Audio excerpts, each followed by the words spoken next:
अस्सलाम वालेकुम।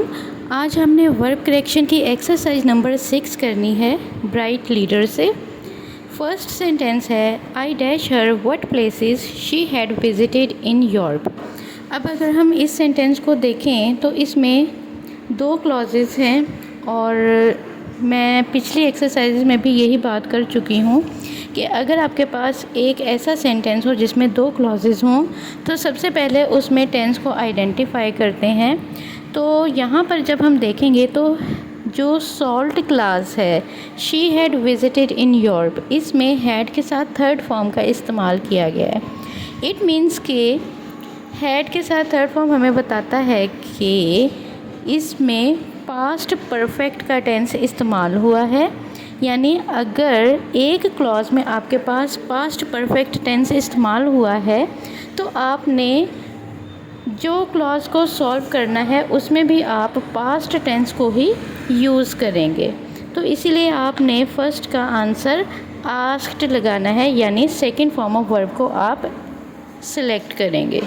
Second sentence है I never dash snowfall before I went to Murree. अब इसमें भी दो क्लॉजेस हैं। तो यहाँ पर जो कंप्लीट क्लॉज है आई वेंट टू मरी, इसमें जो टेंस यूज़ किया गया है वो पास्ट इंडेफिनिट टेंस है, यानी सेकंड फॉर्म ऑफ वर्ब का इस्तेमाल किया गया है। इसीलिए इसमें भी हम यहाँ पर पास्ट टेंस ही लेंगे।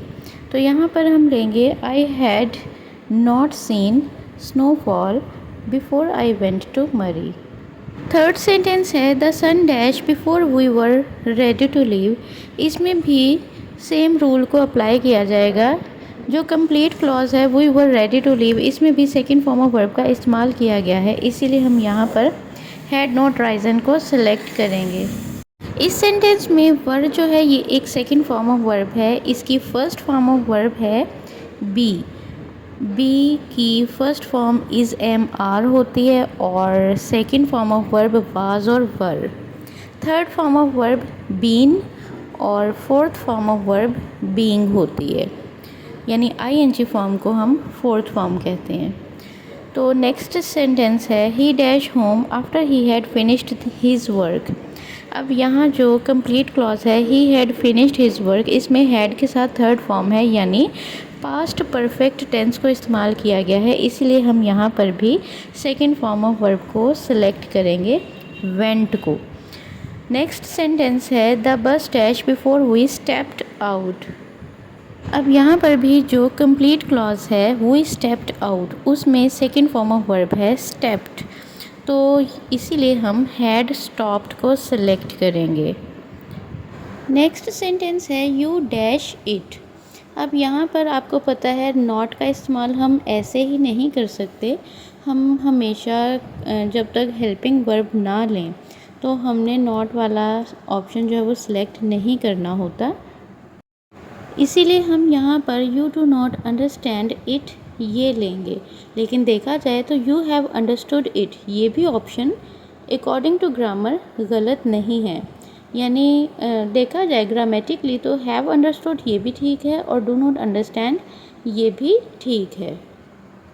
ग्रामेटिकली भी ये ठीक है और ये सेंस भी ठीक दे रही हैं। नेक्स्ट सेंटेंस है this watch dash very much. अब यहाँ पर हम डज़ नॉट कॉस्ट लेंगे क्योंकि वॉच सिंगुलर है, इसीलिए यहाँ पर हम डज़ नॉट लेंगे और नॉट कॉस्ट वाली हम ऑप्शन नहीं ले सकते क्योंकि यहाँ पर कोई हेल्पिंग वर्ब नहीं है। नेक्स्ट सेंटेंस है she dash hard for the competition. अब देखा जाए तो सब्जेक्ट जो है सिंगुलर है, इसीलिए हम यहाँ पर एस वाली ऑप्शन जो है वो सिलेक्ट करेंगे क्योंकि जब सब्जेक्ट सिंगुलर होता है तो हमने वर्ब की ऐसी फॉर्म लेनी होती है जिसके साथ एस या फिर ईएस लगा हो। तो इसलिए ये होगा she works hard for the competition.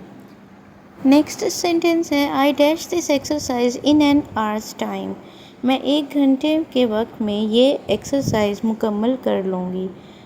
अब यहाँ क्योंकि टाइम आ गया है तो इसीलिए हम इसको फ्यूचर में रखेंगे और यहाँ पर हम शैल के साथ वर्ब की फर्स्ट फॉर्म को सिलेक्ट करेंगे। तो हो जाएगा I shall finish this exercise in an hours time. Last sentence है I dash much money ever. तो यहाँ पर हम do not have much money ever ये सिलेक्ट करेंगे, क्योंकि आई के बाद यहाँ पर डेफिनेटली कोई हेल्पिंग वर्ब का होना ज़रूरी है। हम अकेला नॉट के साथ हैव नहीं दे सकते, इसीलिए हम यहाँ पर do not have much money ever इसको सिलेक्ट करेंगे।